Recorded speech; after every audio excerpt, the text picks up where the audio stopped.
At my sister's wedding, my parents stood in front of 50 guests and demanded that I hand over the keys to my penthouse as a gift. When I refused, my mother slapped me so hard the sound echoed across the marble floor. Everyone froze. I didn't fight back. I just picked up my cufflink, straightened my jacket and walked out. Then I made a single phone call. An hour later, a woman walked into that reception. And when my mother saw who it was, she screamed. My name is Lysander Kane, and this is not just a story about a wedding.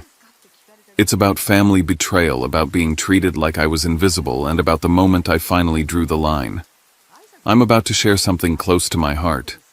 But before I do, can you say hi in the comments or tell me where you're from? I love hearing how far my story reached. It's always good to know I'm not alone in this. Thank you. And now, let me tell you everything. And if my story touches you, please don't forget to subscribe to this channel. Your support means the world. It tells me my voice matters, and maybe it helps someone else who's living through the same pain. It was 11:52 a.m. when the room turned on me. Fontainebleau's chandeliers threw shards of light across the marble, and the Atlantic glittered through the glass like it was in on the spectacle. 50 people, give or take, leaned toward a single microphone. My father, Vincent Pierce, tapped his champagne flute the way he does before he signs a deal, smiling like he'd planned the sun itself. Lysander has agreed to gift his Brickell penthouse to Willow and Logan, he announced, voice smooth, the kind of smooth that only comes from rehearsal. For a beat, I thought I'd misheard him. Then the applause detonated. Uncle's aunts, a line of business partners trying to look like family, a handful of my colleagues who had no idea who I was to these people, and Miles, the groom's brother, phone up live streaming this theater to strangers. Willow pressed a hand to her chest and warbled, "Really, Zeph?" And for a second I almost believed the innocence on her face. I stood. No one discussed anything with me. I never agreed. The sound in the room shifted like a tide, reversing a hiss of confusion and offense. My mother, Lillian, reached for the mic with a speed that would have impressed an athlete. "Give them the keys. Don't shame this family," she said, smiling for the guests while her eyes cut me open. "The penthouse is my property." I said, slow and clear, each word a rung on a ladder out of a familiar pit. "I do not consent." Willow's chin trembled theatrically. Logan, the groom, offered a soothing smile that asked me to be small. The aunts found their moral outrage. "Family first," Margot chirped. Tucker muttered something about me needing a wife to fix my attitude. A partner from one of my father's projects leaned to another and whispered not nearly quietly enough, "He probably leases a shoebox and calls it a view." The ridiculousness almost made me laugh. It didn't. Lillian didn't wait for any of it to land.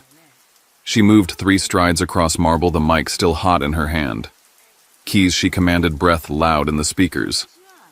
I didn't flinch. Then the slap. A sharp crack that ricocheted through the ballroom, amplified by the sound system, wrapped in the gasp of 50 witnesses. Pain flashed, white precise. Something small pinged against the floor and skittered my platinum cufflink, the one engraved Jakarta 2024. The one I bought after I closed the $50 million deal that everyone in this room pretends they don't know about. I didn't touch my face. I bent, collected the cufflink between 2 fingers, and fitted it back into place. The small click sounded louder than the slap to me.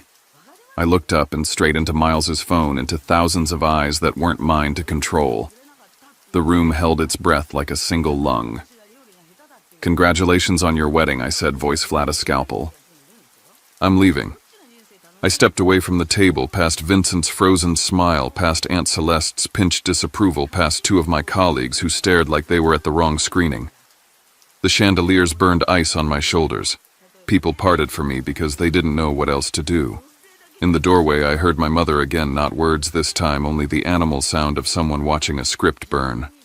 The hallway outside was cooler, darker, modern art running down the walls like timelines of other people's compromises. I pulled out my phone and dialed a number I'd memorized long ago for this exact moment. "Green light," I said when she answered. I heard Elena Navarro replied, calm as a metronome. I turned back to the glass and saw the ballroom reflected like a movie, my mother collapsing into a chair, my father's jaw slipping off the hinge of his performance. Willow cradling a bouquet like it could cradle her mess, and on Miles's screen, the viewer counter sprinting upward as if outrage itself had legs. Rewind to 7:30 a.m. Same day, same hotel. The air still cool from the night and the ballroom stripped to scaffolding and cables. I arrived early because that's what I do. I arrive before anyone expects me. I pay for what no one will thank me for, and I make sure things work. The room smelled like white orchids and starch, and rows of tables in gold cloth waited under ladders and light rigs. I met the band manager by the stage and settled the outstanding balance for the live set and the menu upgrade lobster, not chicken, $60,000 all in. He shook my hand like he'd shaken a lot of grateful hands. The gratitude never made it to my family. Lillian appeared inventorying with her eyes and gave me a once-over that found offense in a Tom Ford Navy suit. "You look like you're headed to a shareholder meeting," she said. "It's a wedding." Vincent drifted in a minute later, checked the seating chart like it was a term sheet, and tapped the spot where my name sat discreetly far from the Pierce table. "Don't start reorganizing things," he said. "We're not at work." I nodded. It's amazing how much easier nodding gets when you've spent 10 years proving yourself in rooms where no one nods back. I walked the perimeter unobtrusive until the walls had ears.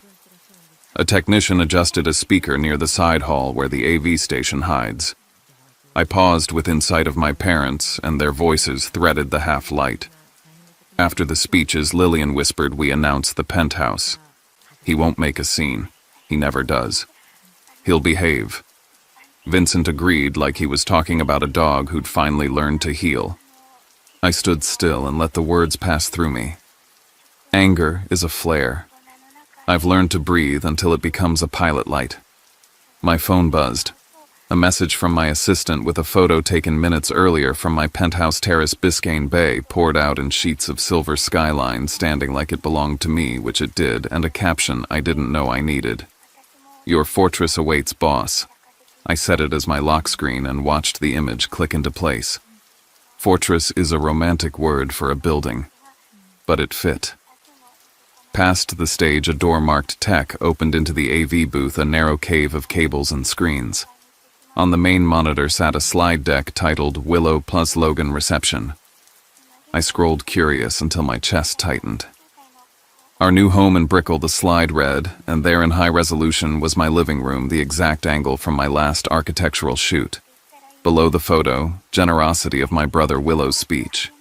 Not a placeholder, not an idea. A finished thought waiting for a microphone. I took a picture of the screen, time-stamped it, and forwarded it to my assistant without comment. When I stepped back into the ballroom, a planner intercepted me with a white envelope and a rehearsed smile. "This is for the key ceremony," she said. "We'll cue you after the toast." Inside the envelope, a velvet box molded in the shape of a key embossed with my name. It would have been funny if it weren't so precise. "I didn't order this," I told her. She frowned, checked her clipboard, then pulled up the invoice on a tablet.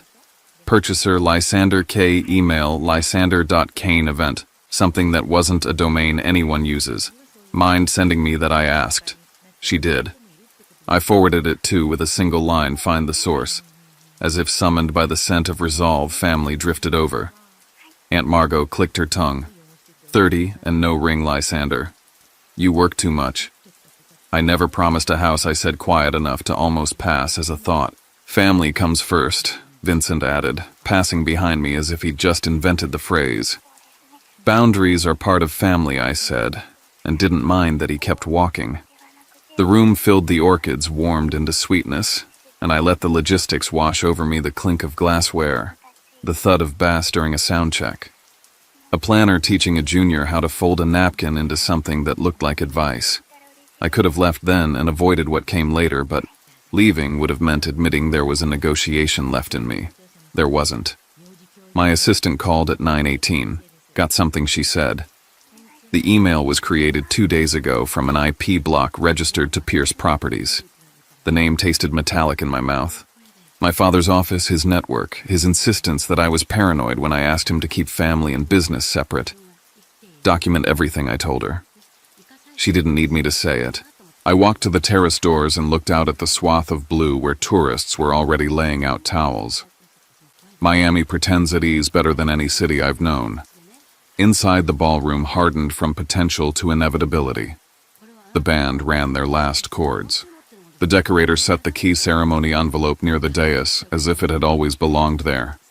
When Willow floated through in a silk robe to check the flowers, she passed the AV door without glancing, and for a moment I let myself believe she didn't know. Then I remembered the slide in her deck with the word generosity, and my living room, and belief fell through its own trapdoor. By 10:30, the room had transformed into the version you see in magazines, gold-white sea glass light. I tested my cufflinks, both snug, both engraved, then straightened my jacket one last time.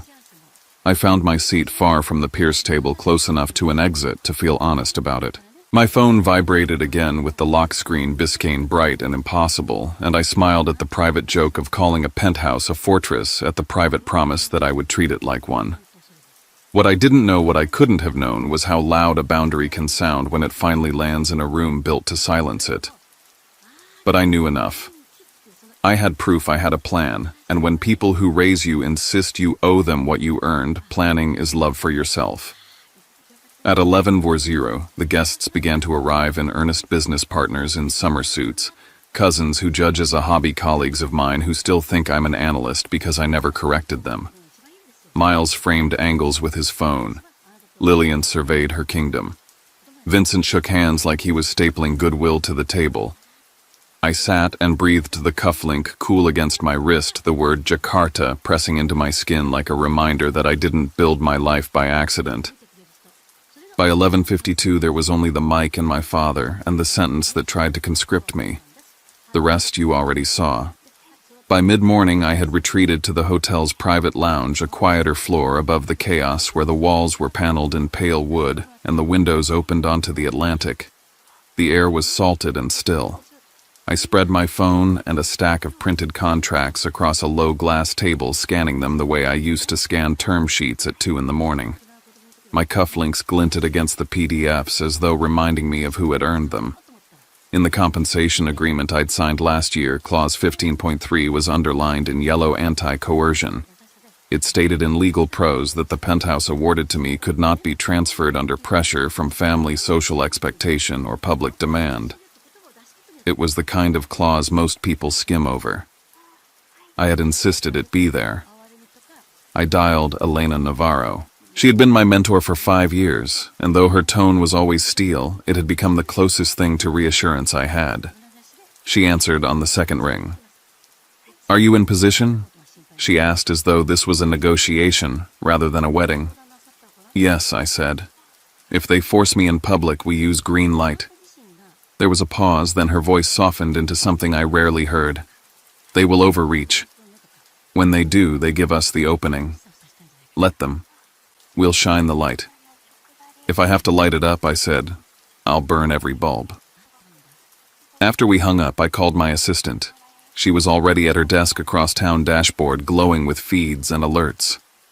I told her to build a capture net, scrape any live stream that might surface, stamp it, archive it, make sure it could be admitted as evidence if lawyers needed it. "Already started," she said. "Miles is broadcasting everything. Viewer count is rising even before the vows." She called back 20 minutes later, her voice threaded with disbelief. "You should know Pierce Properties sent yet another request for a meeting with Elena this morning. It's the 8th in 8 months. They attached a draft of a good faith agreement. It includes a line about leveraging the personal residence of Lysander K as a symbol of family unity." The words hit harder than I expected. It wasn't just about humiliating me. My father was trying to borrow the image of my penthouse to patch the holes in his balance sheet. "File it," I said. "We may need it." I stared out over the water. From here, Miami looked clean, the horizon uncomplicated. But the truth was sliding into view. They didn't just want my property. They wanted the leverage it represented. I asked for confirmation of something else I had suspected. Elena, discreet as ever, had bought into Pierce Properties in a previous restructuring. 40%. Enough to call a board meeting within 24 hours if she cited moral turpitude damaging shareholder value. My parents had no idea. They thought they were circling a wounded animal, when in fact they were tethered to the one person they couldn't afford to cross. I kept that knowledge folded inside me like a hidden card. If they tried to shame me, it would be the pivot they never saw coming. Around 11:00, my phone vibrated again, this time from the building manager at Brickell. He told me my mother had phoned that morning asking how to add a new resident to the private elevator list. She had pretended she was confirming logistics. I instructed him to lock down the system, refresh the whitelist, deny any new entries until I approved them personally. I hung up and let the silence press in. It was one thing for them to imagine the penthouse as their prize. It was another for her to physically prepare to move into it. I leaned back, breathing evenly, my mind sharper than it had been all morning. I had contracts, allies, digital surveillance, and a contingency strong enough to withstand their theater. The helpless son they remembered was gone. If I had to walk alone into that reception, I would, but I would not be walking unarmed. At 11:35, I stood, buttoned my jacket, and pocketed my phone. The lounge doors whispered shut behind me as I walked the carpeted hall toward the main floor. Just outside the ballroom, I saw a velvet box embossed with my name placed neatly on a small stand beside the podium, the key ceremony waiting like a trap. Light from the chandeliers poured over it, turning my name into a spotlight. I closed my phone, steadied my pulse, and stepped toward the storm. By 12:15, the ballroom had transformed into something glossy enough for a magazine spread. Gold cloth covered the tables, orchids glowed in crystal vases, and the chandeliers threw their rain of light across glassware that hummed with expectation. Jazz curled through the air as servers topped off champagne. 50 guests arranged themselves into neat lines of loyalty and curiosity. I felt the weight of their eyes even before the performance began. My father stood, lifted his glass, and tapped it until the room fell quiet. His smile was the kind I'd seen him practice in mirrors, part businessman, part patriarch. "We are blessed today," he said, his voice carrying like an orator. Then, without hesitation, my son Lysander has chosen to gift his Brickell penthouse to Willow and Logan as their first home together. The room erupted. Hands clapped, voices cheered, relatives leaned into each other with looks of approval. Willow pressed both palms to her face as though overwhelmed. "Really, Zeph," she gasped, her performance polished enough to make half the room believe it. Logan's laugh was careful, straining to seem grateful without inviting more conflict. I stood. My chair scraped against the floor and silenced the closest tables. "There was never any discussion with me," I said, clear, steady. I did not agree. Gasps rippled, confusion breaking against the chandeliers. Whispers swarmed. Willow's tears appeared on cue, sliding down her cheeks as she shook her head. "I thought you wanted me to be happy," she whispered loud enough for everyone to hear. Logan wrapped an arm around her shoulder, murmuring, "We'll take good care of it," as though the property already belonged to them. Lillian snatched the microphone from my father's hand.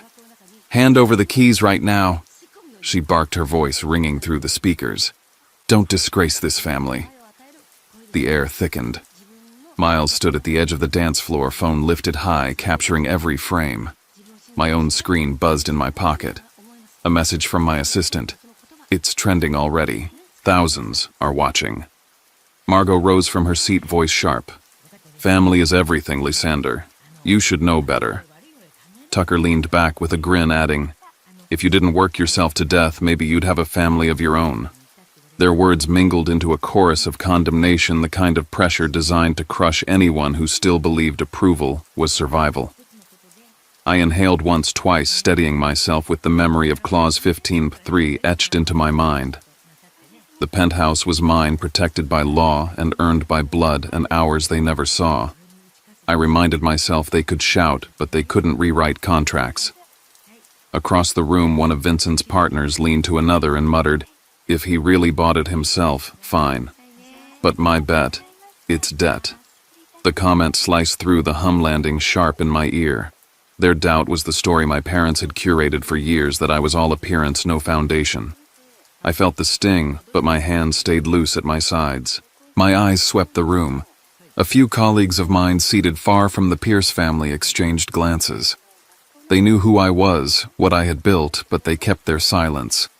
No one risked being the lone voice against a tide. I looked back at Lillian. Her breath fogged the microphone as she glared close enough now to close the distance between fury and flesh. The room pulsed with expectation. Champagne untouched music cut off 50 hearts leaning toward the collision. Her hand trembled just enough to give away her intent. The microphone buzzed, her chest heaved, and in that frozen second before impact, I understood the choice she was about to make would carve our family into before and after. The ballroom felt smaller now, as if the chandeliers had lowered themselves to press down on me. I straightened, voice cutting through the stale applause that had died seconds earlier. The penthouse is my property. I do not consent. My father slammed his glass on the table. Selfish, he barked. You're ruining your sister's day. His face was red, not from drink, but from the fury of losing control. Willow lifted her head, eyes wet, but what glimmered behind them wasn't innocence. It was recognition. She knew this would happen. Her voice trembled just enough for the audience. I thought you wanted me to be happy. The guests stirred. Some nodded at my father's outrage. Others lowered their eyes, unwilling to take sides. The air swelled with judgment, and it was mine alone to carry. Then my attention snagged on the velvet box at the podium. The key ceremony prop had been opened. Inside was a real key, unmistakable, identical to the set I kept in my pocket. My stomach clenched. Someone had taken one from me before today. Who had gone that far into my life? Miles lifted his phone and swung the camera close to my face. My features, tight with restraint, were now broadcast live to thousands of strangers. My phone buzzed against my leg. A message from New York friends. What's happening? Miami is watching you. I inhaled slowly. There was no hiding anymore. Laughter snapped across the room. Aunt Celeste leaned back in her chair, eyes sharp as glass. Please, she scoffed. He probably rents a shoebox. Penthouse. Don't make me laugh. The words sliced deeper than the slap I hadn't yet received. They had built an entire mythology around my supposed inadequacy, and here it was, voiced in front of people who mattered to their reputations more than mine. Logan leaned toward me, still holding Willow like she was fragile porcelain. His tone was gentle, almost conspiratorial. If you really don't want this, talk to me later. Don't make a scene. His eyes said something different. Don't ruin the performance. His words weren't about me or about the truth, they were about preserving the illusion. Rage swelled hot and immediate, my pulse pounding, but I kept it leashed. They wanted me to lose control, to confirm the caricature they had painted for years, the difficult son, the selfish brother, the man unfit for family. I clenched my jaw, swallowed the fire, and stood straighter. If they wanted to strip me bare, I would let them, but I would not break. The noise of the room swirled into a storm. Whispers, accusations, moralizing. Somewhere a glass shattered. I was a lone figure in the center of their circus, lit by chandeliers and judgment. My mother moved toward me, microphone still hot, her breath heavy against the speakers. She raised her hand. The ballroom held still, as though the entire world anticipated what came next. And then the crack. The sound of her palm against my cheek exploded through the speakers, rattling the crystal. The microphone clattered to the floor. For a moment there was no music, no voices, no movement, only silence thick enough to suffocate. Every face around me was pale with shock. I stood frozen, not from the pain, but from the enormity of what she had just done. The silence after the slap was worse than the slap itself. 50 guests stared, their mouths slightly open, their phones buzzing with alerts they didn't dare check. My cheek burned, but I refused to lift a hand to it. Instead, I retrieved my cufflink from the marble floor and slid it back into place. My fingers were steady. The act was deliberate, louder than words. I picked up the microphone. My voice carried low but absolute. Congratulations on your wedding. I'm leaving. I set the mic back on the stand and walked out with my spine straight. My steps measured every movement, defying the chaos behind me. People gasped. Some raised their phones to capture my departure. The ballroom no longer held me. In the corridor, the sound of my phone vibrated through my pocket. Notifications stacked in endless succession. The live stream had exploded. 10,000 viewers and counting. A hashtag formed in real time: Miami wedding slap. Strangers across the city were dissecting my humiliation, but I didn't feel humiliated. I felt awake. As I passed 2 hotel employees whispering by the service door, I caught their words. He came in a Bentley. He's not what they said. Rumors spreading fast, already rewriting the story. The image my parents had tried to staple onto me was unraveling. I stepped into a quiet alcove, pulled out my phone, and dialed. "Green light," I said when Elena answered. "I saw it," she replied. "The video is everywhere. I'm on my way with counsel." The line went silent except for the certainty in her tone. The balance of power shifted in that instant. Another message from my assistant arrived seconds later. The text made my pulse hammer. The key in the velvet box was real. Security footage showed Willow entering the AV room earlier, tampering with the setup. My sister hadn't just been complicit, she had engineered it. The proof was already in legal hands. I touched my face. The sting was still there, a reminder carved into my skin. But my mind had never been clearer. My family had crossed the last line. There was nothing left to save, no bridge unburned. I walked down the hall to the glass doors that opened onto a balcony overlooking Miami Beach. The sunlight crashed over the ocean, dazzling and merciless. Below, the sand glowed white and the water glittered like broken glass. I let the heat wash over me and felt the resolve crystallize. My phone buzzed once more. A message from Elena. 1 hour. Be ready. I slipped the phone back into my pocket and gripped the railing, the city sprawling below like a chessboard. The next move was mine. There was no turning back. The room had curdled into whispers and side glances by the time the doors opened again. Afternoon light spilled in like a spotlight and cut a path across the marble. Heels clicked in a measured rhythm. Elena Navarro stepped through in a black Chanel dress, hair, pinned back eyes calm and exact. 2 attorneys flanked her and a junior assistant carried a leather folio thick with documents. Conversations died mid-syllable. Glasses hovered in mid-air. Even the band half-packed to leave froze with their cases open. I didn't move. I let the silence do the introduction. My mother was the first to find her voice. No, she said, not a word so much as a refusal. No. She rose, then sat, then rose again as if the floor had turned to water. My father's hands trembled on the back of a chair when recognition finally crawled across his face. 8 months of unanswered emails and rescheduled invitations were suddenly standing in his daughter's reception hall dressed like a verdict. Elena didn't take the mic. She didn't need it. "Good afternoon," she said, her voice carrying with ease. "My name is Elena Navarro, CEO of Kane Ventures." A ripple ran through the room.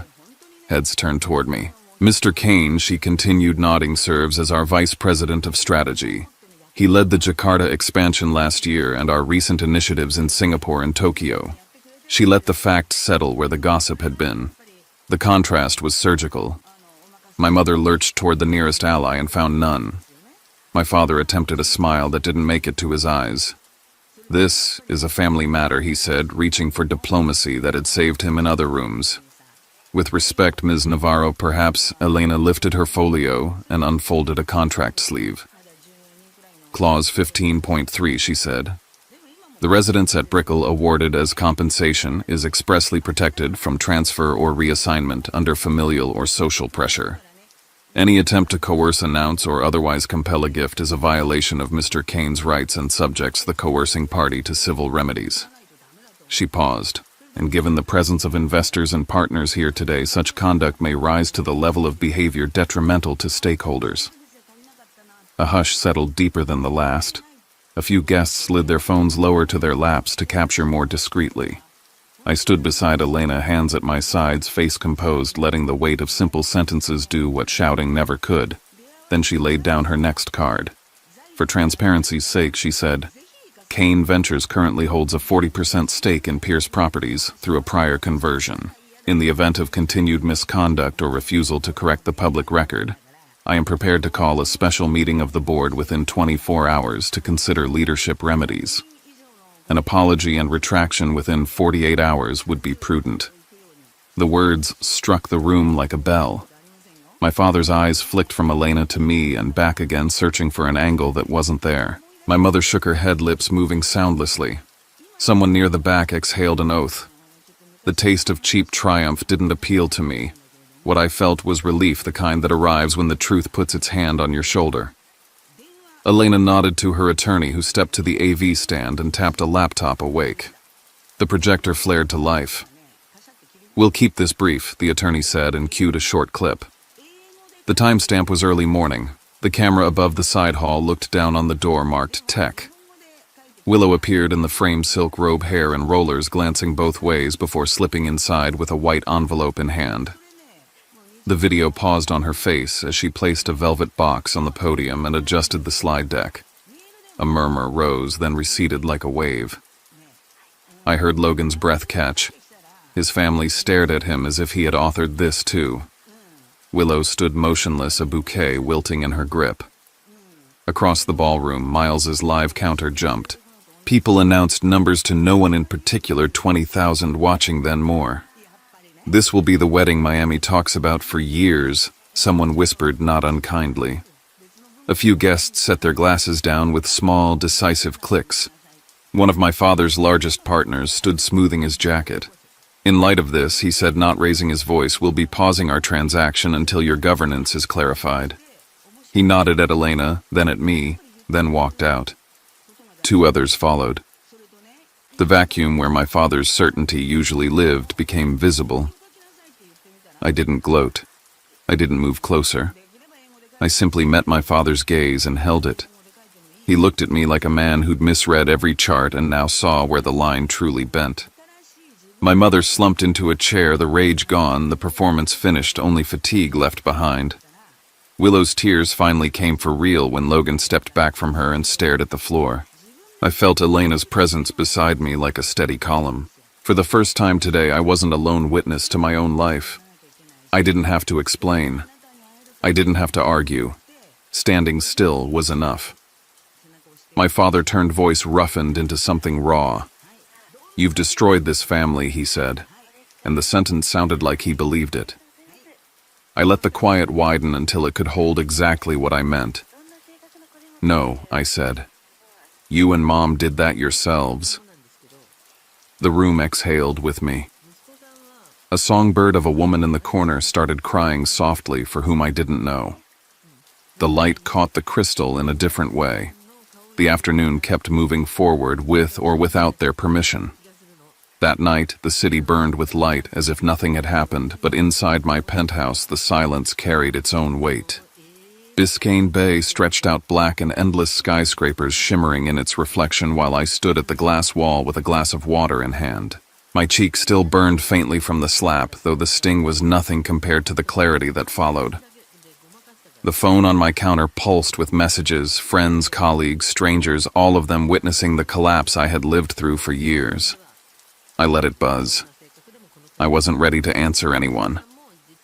Vincent called after midnight. His voice on the voicemail was stripped of authority. "Tell her to stop," he pleaded, meaning Elena. "Tell her to let this go." I deleted the message. Minutes later, Willow's text appeared. "You ruined my life." I stared at the words, thought of the video proof of her setting me up, and set the phone face down. No reply. Some sentences deserve silence. By the next morning, the fallout was undeniable. Pierce Properties had lost 5 contracts in a single day. Logan's family postponed their honeymoon, citing the need for clarity. Miles sent me an apology for live streaming, but the genie was already out. News anchors replayed the moment frame by frame. Hashtags trended across platforms, turning our family's manipulation into public spectacle. I didn't feel shame. I felt a strange relief, as though their mask had finally been ripped off in a way I could never have managed alone. A hotel bellman holding the door open for me that night paused before speaking. "Sir," he said quietly, "nobody should be treated like that by their own family." I thanked him. His words from a stranger with nothing to gain landed heavier than the cheers or jeers inside that ballroom. 6 months later, the noise had settled, though the scars remained visible. I had been promoted to senior vice president, my salary raised, my voice respected in rooms where strategy shaped futures. Kane Ventures honored me at our annual event, and I added my own contribution to a foundation for men recovering from emotional abuse. Vincent issued a public apology crafted by lawyers, and Pierce Properties shrank under the weight of its own mismanagement. Lillian raged online until the comments called her what she was, a mother who built her image on control. Willow's marriage dissolved within 3 months. Her last message to me read, "Are you happy now?" My reply was simple. I kept what I earned. That's different. The video passed 1 million views, then became part of the endless churn of online content, though its impact lingered. Forbes invited me to speak, not about the scandal, but about boundaries, integrity, and the courage to walk away. I spoke plainly. I didn't need to dramatize what was already written across my skin. Now, each morning I stand on the terrace with coffee warming my hand, the horizon painted gold as the sun climbs over Biscayne. My penthouse is quiet, my fortress intact, not because of locks or glass, but because I drew a line no one else could erase. Success, I've learned, isn't something you owe to anyone. It is proof that you chose yourself and kept choosing even when it hurt. And every sunrise I choose again.